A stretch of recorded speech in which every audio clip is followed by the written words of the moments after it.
Guys, very good morning. So today I'm going to read the Concise Laws of Human Nature, one of the best books. Today I'm going to read the chapter 16, See the Hostility Behind the Friendly Facade. The Law of Aggression. On the surface, the people around you appear so polite and civilized, but beneath the mask, they are all inevitably dealing with frustrations. They have a need to influence people and gain power over circumstances. Feeling blocked in their endeavors, they often try to assert themselves in manipulative ways that catch you by surprise. And then there are those whose need for power and impatience to obtain it are greater than others. They turn particularly aggressive, getting their way by intimidating people, being relentless and willing to do almost anything. You must transform yourself into a superior observer of people's unsatisfied aggressive desires, paying extra attention to the chronic aggressors and passive aggressors in our midst.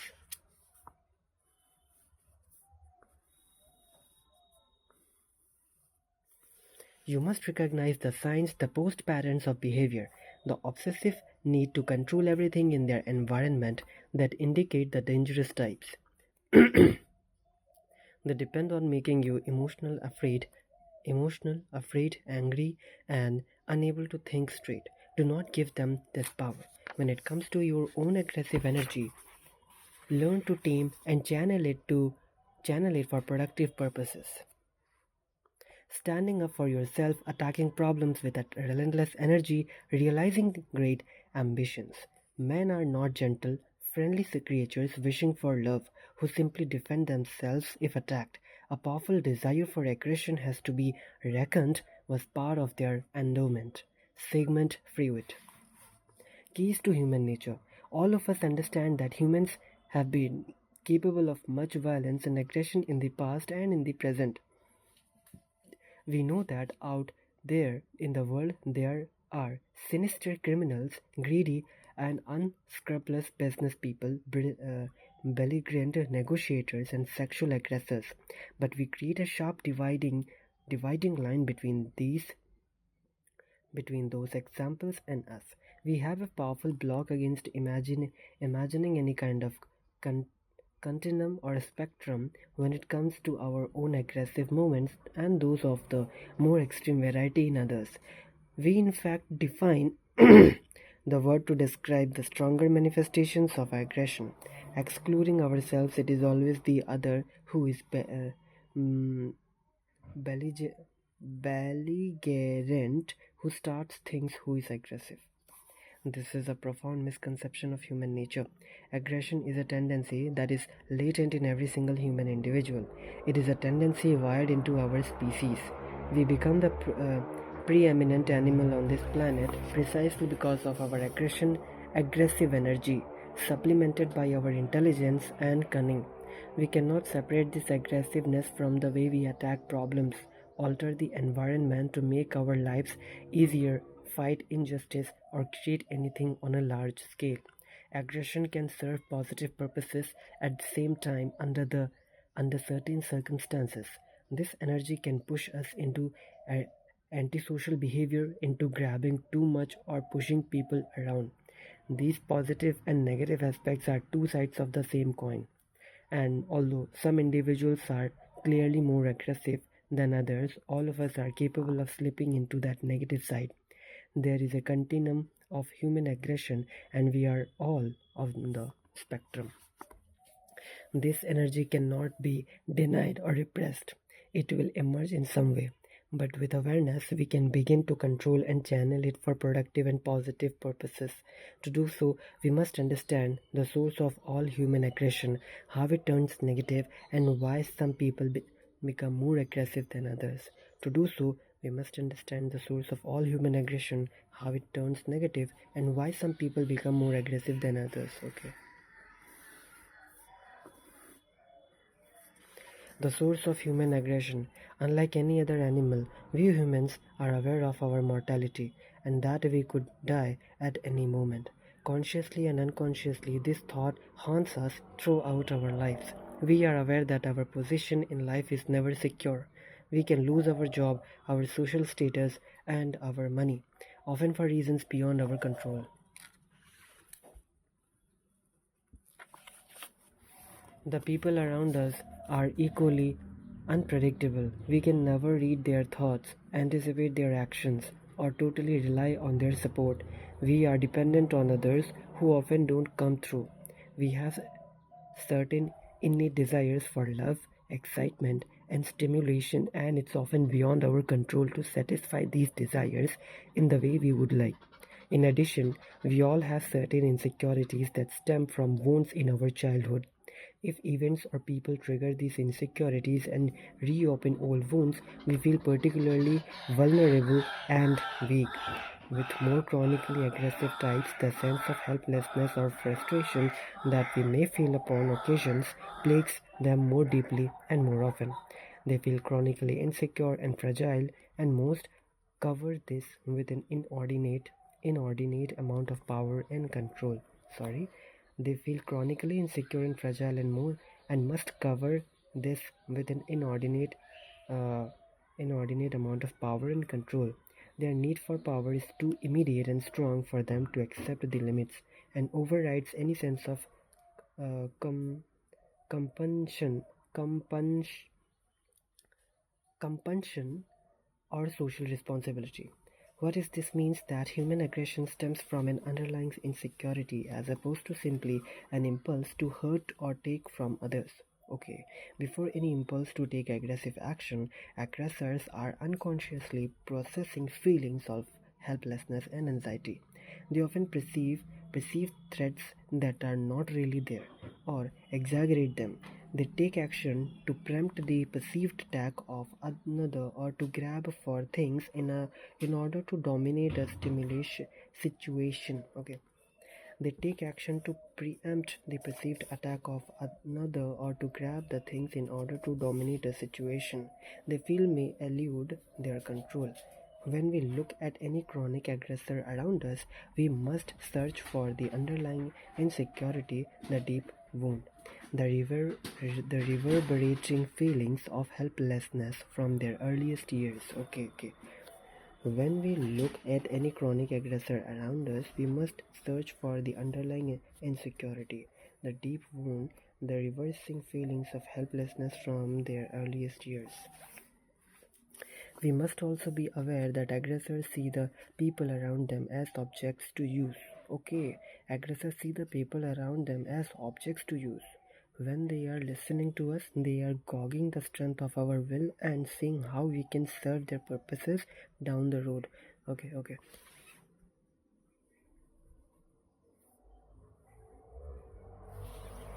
If they praise us or do us a favor, it is a way to further entrap and compromise us. We can see this in the non-verbal cues in the eyes that look through us, in how thinly they are engaged in our stories.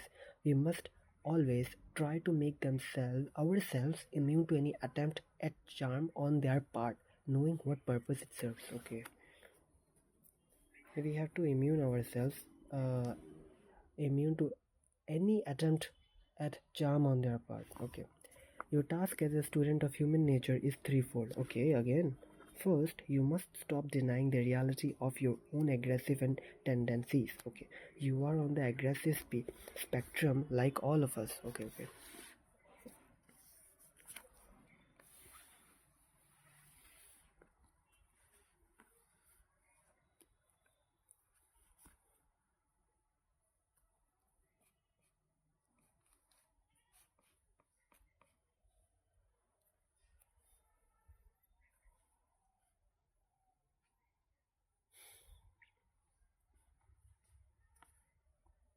Like all of us, this assertive energy must be expanded in some way and will tend to go in one of three directions. Okay, first, we can channel this energy into our work, into patiently achieving things, control aggression. Okay. We have to learn. Basically, self reflection and self awareness is the main key to fulfill our purpose or achieve our success. Okay, this is first. We have to control our aggression and patiently we have to focus on our work so that we can achieve. Okay, we can channel it to aggressive or passive aggressive behavior. Finally, we can turn it inward in the form of self-loathing, directing our anger and aggression at our own failings. You need to analyze how you handle your assertive energy. A way to judge yourself is to see how you handle moments of frustration and uncertainty. A way to judge yourself is to how you handle moments of frustration and uncertainty, situations in which you have less control. Okay, that's how you judge. Do you tend to lash out, grow angry and tense, and do things you later regret? Or do you internalize the anger and grow depressed? You need to discipline and tame your natural assertive energy. This is what we shall call controlled aggression, and it will lead to accomplishing great things. Okay. So till now, basically, what I have learned is if you are, sexually charged, okay, and you want to masturbate or you want to watch porn, but instead doing masturbation and watching porn, what you did, you channeled your sexual arousal, that desire, into something productive, like focusing on your work. Okay, this is number one thing. Then you can achieve the success. If you are angry, then you have to channel your aggression in a manner so that you can achieve your goal. So basically, what I'm getting after reading 35 books of self help or non fiction is that no matter what you are feeling, if you have sexual arousal or you are angry, you are, some kind of, if you are indulged in a bad habit, instead of channeling your energy to bad habits, channel it to productive work, boring work, and then you will achieve it, whatever you want. That's what I have get it. Okay, let's see.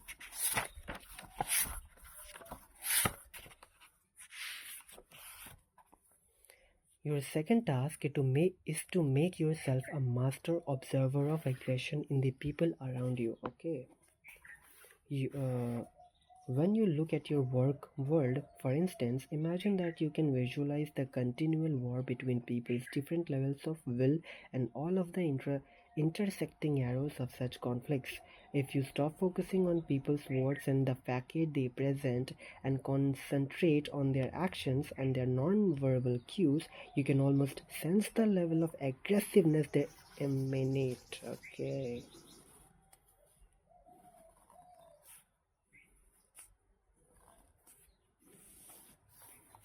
Look for some telltale signs. First, if they have unusually high number of enemies whom they have accumulated over the years, there must be a good reason, okay, and not the one they tell you. Pay close attention to how they justify their actions in the world. This is a good thing, they first, if they have an unusually high number of enemies whom they have accumulated over the years, there must be a good reason. Aggression will tend to present themselves as crusaders, as some form of genius who cannot help the way they behave. Okay, as some form of genius who cannot help the way they behave. Basically, Steve Jobs. They are creating great art, they say, or helping the little man. People who get in their way are infidels and evil. The louder and more extreme their narrative, the more you can be certain you are dealing with chronic aggressors. Focus on their actions, their past pattern of behavior, much more than anything they say. Focus on their actions. Once you realize you are dealing with this type, you must use every ounce of your energy to disengage mentally to gain control of your emotional response. Okay. Once you realize you are dealing with this type of man or something else,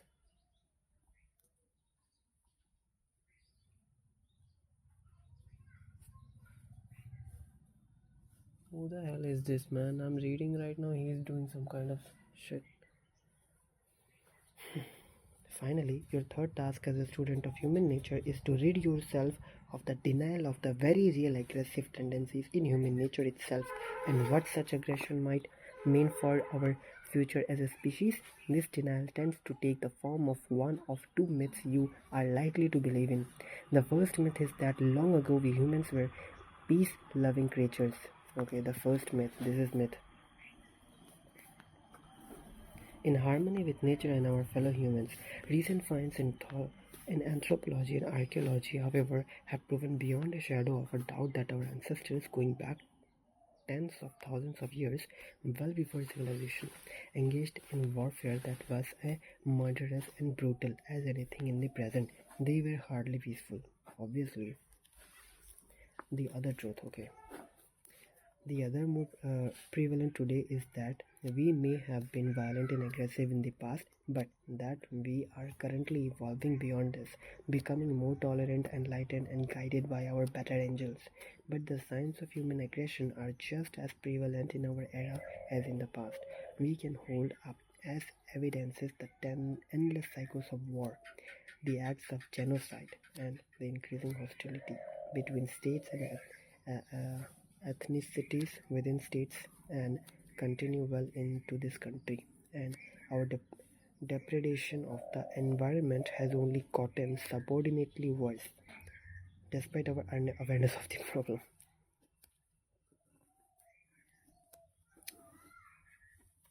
Okay, passive aggression, its strategies, and how to counter them. Okay, who is here? Let's check.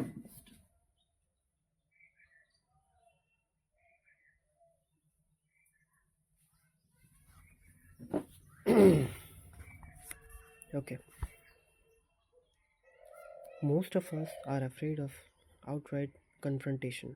We want to appear reasonably polite and sociable, but often it is impossible to get what we want without asserting ourselves in some way. And so all of us inevitably engage in behavior in which we assert ourselves indirectly, striving for control or influence as subtly as possible. Perhaps we take extra time to respond to people's communications, to signal a slight bit of disdain for them. We seem to praise people but insert subtle digs that get under their skin and instill doubts. We can call this form of aggression passive. Okay, basically we are instilling some kind of doubts in their skin, and then they will get passive aggression. Okay, in that we give the appearance that we are merely being ourselves, not actively manipulating or trying to influence people. Nevertheless, a message is sent that creates the effect we desire. In general, we must consider this everyday version of passive aggression to be merely an irritating part of social life. In general, we must consider this everyday version of passive aggression to be merely an irritating part of social life, something we are all guilty of. We should be as tolerant as possible of this low-grade passive aggression that thrives in polite society. So basically, this passive aggression thrives in polite society. Some people, however, are chronic passive aggressors. The following are the most common strategies employed by such aggressors and ways to encounter them. Okay, the subtle superiority strategy. A friend, colleague, or an employee is chronically late, but he or she always has a ready excuse that is logical, along with an apology that seems sincere. Or similarly, such individuals forget about meetings, important dates, and deadlines, always with impeccable excuses at hand. If this behavior repeats often enough, your irritation will increase. But if you try to confront them, they very well might try to turn the tables by making you seem uptight and unsympathetic. You must understand that at the root of this is the need to make it clear to themselves and to you that they are in some way superior. Okay, again, you need to. You must understand that at the root of this is the need to make it clear to themselves and to you that they are in some way superior. Okay. This is important. And you, themselves and you, that they are the superior. First, we have to do this. Okay.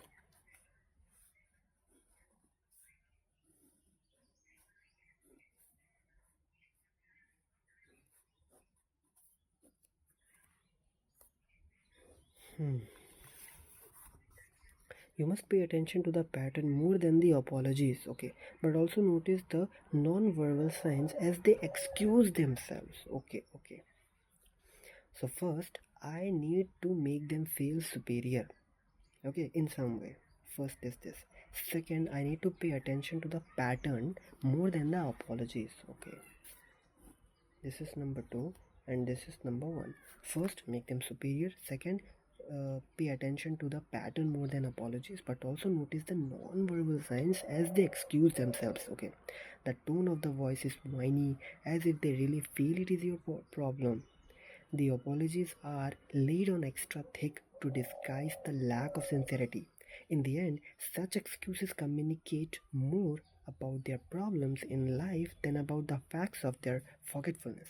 They are not really sorry. Okay, so now I have identified that this person is not really sorry. Then what will I do? Should I fire him? If this is chronic behavior, you must not get angry or display over irritation. Passive aggressors thrive on getting a rise out of you. Okay. Instead, stay calm. Okay.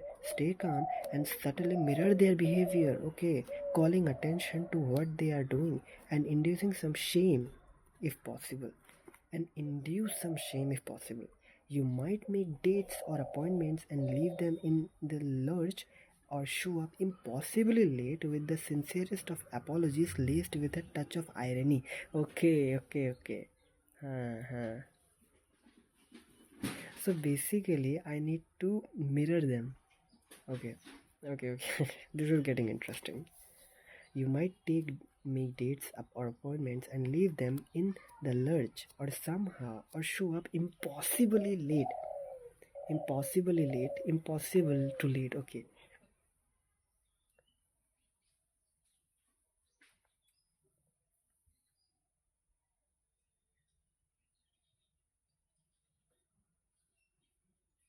Laced with a touch of irony. Hmm.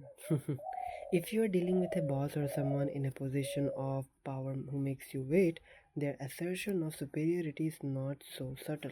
The best you can do is keep as calm as possible, showing your own form of superiority by remaining patient. That is the only thing that I can do. If if this is the person, if this kind of person, okay, the person who is chronically late, okay, if he is my junior, then I can mirror their behavior, okay. If he is my boss or he or she is my boss, then I have to do one thing: remain patient and cool. That's it. The sympathy strategy. Somehow the person you are dealing with it is always the victim of irrational hostility, of unfair circumstances of society in general. You notice with these types so that they seem to relish the drama in their stories. No one else suffers as they do. Oh my god. As part of this, passive aggressors may display various symptoms and ailments, anxiety attacks, depression, headaches that make their suffering seem quite real. Since childhood, we have all been capable of willing such symptoms to get attention and sympathy. What you are looking for in this is the pattern, okay? This seems to recur in passive aggressors when they need something, such as a favor, when they feel you pulling away, when they feel particularly insecure. In any case, they tend to soak up your time and mental space, infecting you with their negative energy and needs, and it is very hard to disengage, obviously. These types will often prey upon those who are prone to feel guilty, the sensitive, caregiving types. To deal with the manipulation involved here, you need to some distance, and this is not easy. The only way to do this is to feel some anger and resentment at the time and energy you are wasting in trying to help them, and how little they give you back to you. Okay, so first you have to make some distance, which is not easy. So you have to be angry and sad at the time, and energy you are wasting in trying to help them, and how little they give back to you. Okay, the dependency strategy. You are suddenly befriended by someone who is unusually attentive and concerned for your welfare.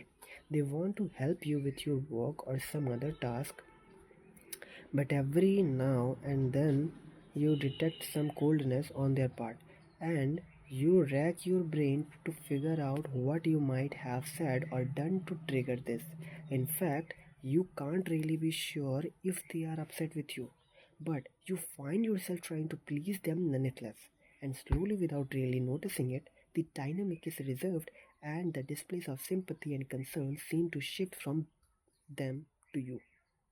This strategy is all about gaining power over another. Okay, man. This book's kind of way more powerful than 48 Laws of Power. You must be very wary of those who are too solicitous too early on in a relationship. It is a unnatural. It is unnatural, as we are normally a bit suspicious of people in the beginning of any relationship. They may be trying to make you dependent in some way, and so you must keep some distance before you can truly gauge their motives. Okay. Uh-huh. They may be trying to make you dependent in some way, and so you must keep some distance. So you must keep some distance before you can truly gauge their motives. If they start to turn cold and you are confused as to what you did, you can be nearly certain they are using this strategy.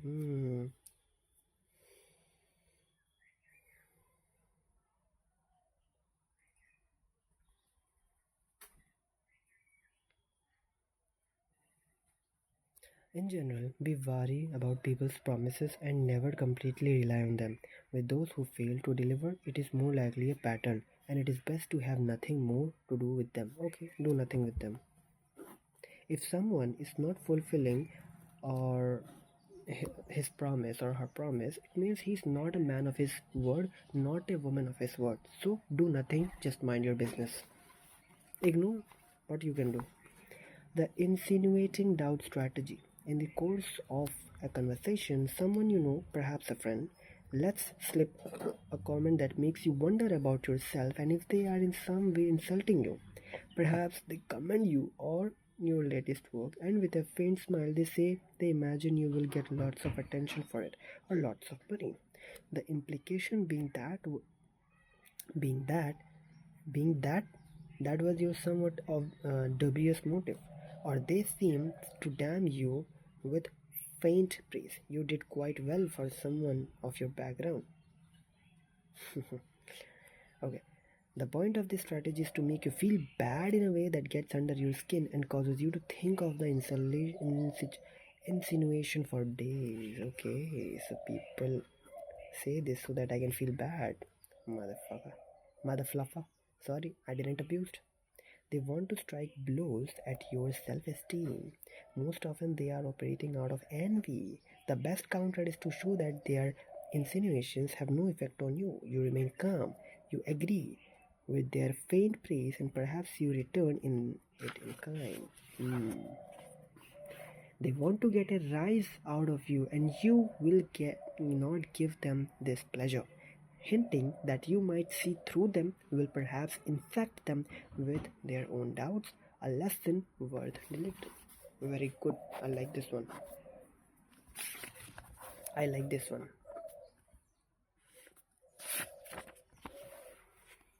The blame shifter strategy. With certain people, you feel irritated and upset by something they have done. Yeah, I feel it.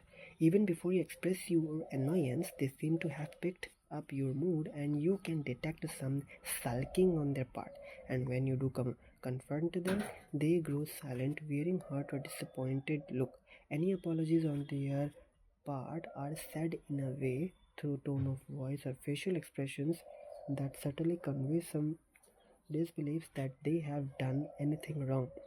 Whatever whatever their type of response, you are left with the feeling that perhaps you were wrong all along. Maybe you overreacted or were paranoid. Now you are the one to feel guilty, as if you were to blame for the tension. This strategy is a way of covering up all kinds of unpleasant behavior, of deflecting any kind of criticism, and of making people skittish about ever calling them on what they are doing. To counter this strategy, you need to be able to see through the blame shifting and remain unaffected by it. To counter this strategy, you need to be able to see through the blame shifting and remain unaffected by it. Okay.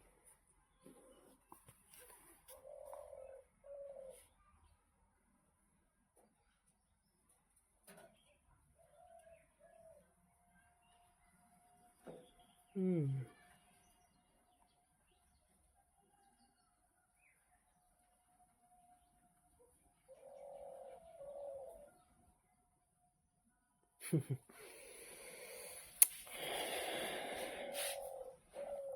Your goal is to not make them angry, so don't get caught in the trap of exchanging recriminations. Agreed.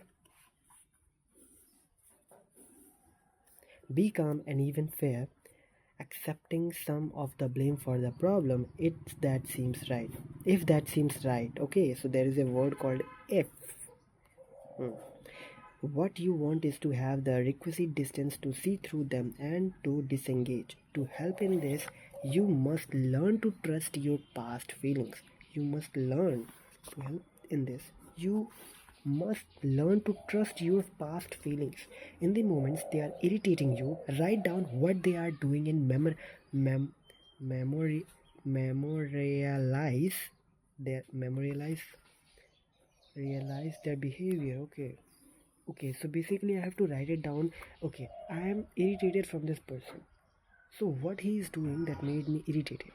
Hmm. I have to memorialize their behavior. Perhaps in doing so, you will realize that you are in fact overreacting. Okay, but if if not, you can return to these notes to convince yourself that you are not crazy and to stop the blame shifting mechanism in its tracks. Okay. If you don't allow the shifting to occur, they might be discouraged from using this strategy. If not, it is best to lessen your involvement with such a passive aggressor. I think I'm going to make more enemies in my office. Okay.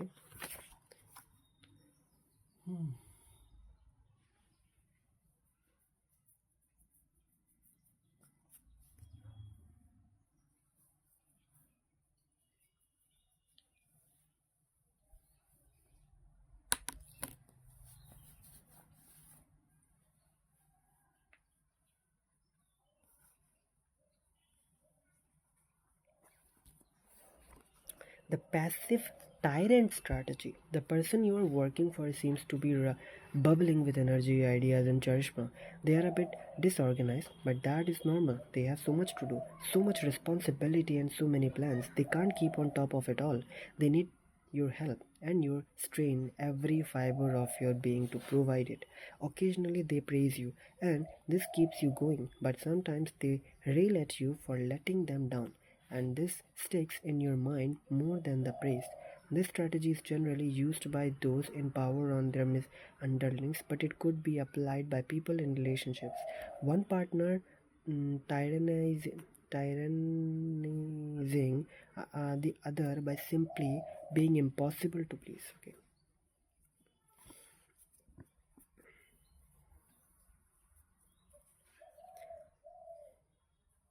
The strategy is generally used by those in power on their underlings, but it could be applied by people in relationships. One partner tyrannizing the other by simply being impossible to please. What is tyrannizing? Tyrannizing. One partner tyrannizing, and this word is memorialize, tyrannizing, tyrannizing, tyrannizing, tyra,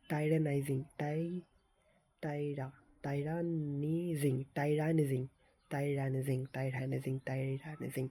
Okay. Tyrannizing the other by simply being impossible to please. It is very hard to strategize against such types because most often they are your superiors and have real power over you. The only real counter is to quit and recuperate. Well, I need my phone to check the meanings of this word.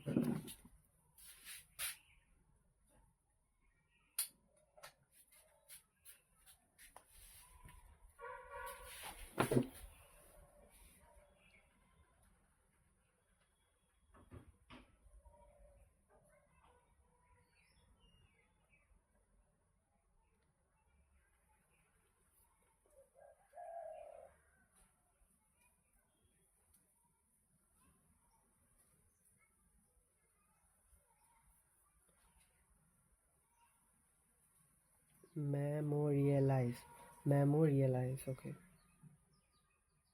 Meaning of memorialize.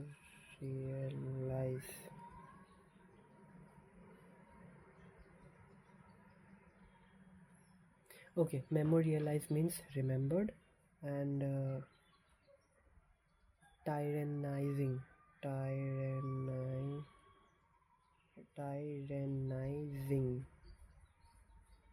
Tyrannizing means if memorialize about preserving a legacy with respect, tyrannizing is the polar opposite. It's about crushing others under the weight of absolute control. Oh my god. One partner crushing the other by simply being impossible to please. Okay, crushing. Tyrannizing means crushing.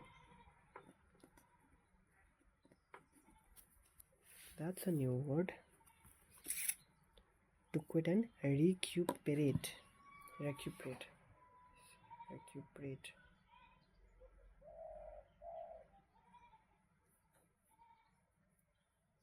Recover, specifically to get back something that was lost. Recover.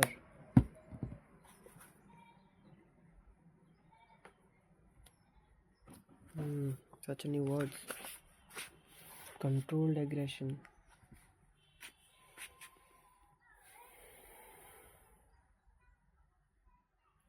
The real problem is that we do not know how to harness this energy in an adult, productive and pro-social manner. This energy needs to be remembered as totally human and potentially positive. Instead of being chronically aggressive and passive-aggressive or repressed, we can make this energy focused and rational. The following are 4 potentially positive elements of this energy that we can discipline and use, improving what evolution has bestowed on us. Ambition. To say you are ambitious in the world today is often to admit to something slightly dirty, perhaps revealing too much of self-absorption. But think back to your childhood and youth. You inevitably entertained big dreams and ambitions for yourself. Embrace that childish part of you. Revisit your earliest ambitions and adapt them to your current reality and make them as specific as possible. Ambition. Okay, so basically we need to channel our aggression to ambition. Persistence. If you observe infants, you will notice how willful and relentless they are. When they want something, such persistence is natural to us, but it is a quality that we tend to lose as we get older and our self-confidence fades. This ever so slight diminishment in self-belief translates into reduction in the energy with which we attack the problem. My god. What you must understand is the following: almost nothing in the world can resist persistent human energy. The trick is to want something badly enough that nothing will stop you or dull your energy. Drop the background doubts and continue striking with full force, knowing that you can break through anything if you don't let up. Once you sense the power in this form of attack, you will keep returning to it. Yeah, I agree with it. Sounds like a motivation, but totally agree with it. Fearlessness. We are bold creatures by nature. As children, we were not afraid to ask for more or assert our will. We were remarkably resilient and fearless in so many ways. You must try to recover the fearlessness you once possessed through incremental steps. The key is to first convince yourself that you deserve good and better things in life. Okay. The key is to first you have to convince yourself that you deserve good and better things in life. Once you feel that, you can start by training yourself to speak up or even talk back to people in everyday situations if they are proving to be insensitive. Okay. Once you lose your fear and in these less dramatic encounters, you can start to ramp it up. You can make greater demands on people that may treat you well or honor the quality work that you do. Honor the quality work that you do. You do this without a complaining or defensive tone. Okay. I need to understand fearlessness. Okay. So basically what I've understood from this is that I need to be fearless. Okay. So the key is to first convince yourself that you deserve good and better things in life. Let's say I'm in a corporate job. Okay. Once you feel that, you can start by training yourself to speak up or even talk back to people in everyday situations if they are proving to be insensitive. Okay, if they are proving to be insensitive. Once you lose your fear in these less dramatic encounters, okay, I got the point. Let's say I am fearful to a person who is doing bad things or wrong things, but if I speak and I told him that you are doing wrong, you have to do this way, let me show you, let me help you. If I do this everyday situation, then my confidence will improve, and people will honor my work without uh, okay, you do this without a complaining or defensive tone. Instead of complaining a defensive tone, you have to ask, okay, if I am wrong, show me what's the correct way to do it. I will do it. Okay, that's a good one. Anger, huh? Controlled aggression may anger. Okay, no problem. What makes anger toxic is the degree to which it is disconnected from reality. People channel their natural frustrations into anger at some vague enemy or scapegoat conjured up and spread by dangerous demagogus. Demagogus? What is this? Damage. D-A-M-A-G. Demagogues. Demagogues. Demagogues. Meaning. Demagogues. What is this? Okay, demagogues is a political leader who gains power and popularity by appealing to the emotions, fears, and prejudices of the common people rather than using rational argument or logic. Okay. So demagogues means a person who is a political person. He gained power or control over people over he got power and control over people by using emotions instead of logical reasoning and argument. There is no thought behind their anger, and so it leads nowhere or it becomes destructive. You must do the opposite. Your anger is directed at very specific individuals and forces. You analyze the emotion. Are you certain that your frustration does not stem from your own inadequacies? Are you certain that your frustration does not stem from your own inadequacies? Do you really understand the cause of the anger and what it should be directed at? Okay, these are questions. Okay. In addition to determining if it is justified and where the anger should be directed, you also analyze the best way to channel this emotion. The best strategy for defeating your opponents, your anger is controlled, realistic, and targeted at the actual source of the problem, never losing sight of what initially inspired the emotion. Basically, we have to tame our emotions like Buddha. Power is required for communication, to stand before an indifferent or hostile group and have one say, or to speak honestly to a friend truths that go deep and hurt. These require self-affirmation, self-assertion, and even at times aggression. Rollo May. You are right, buddy. So yeah, that's it for today from my side. And in next video we are going to read the chapter 17. Till then, see you, take care, and bye bye.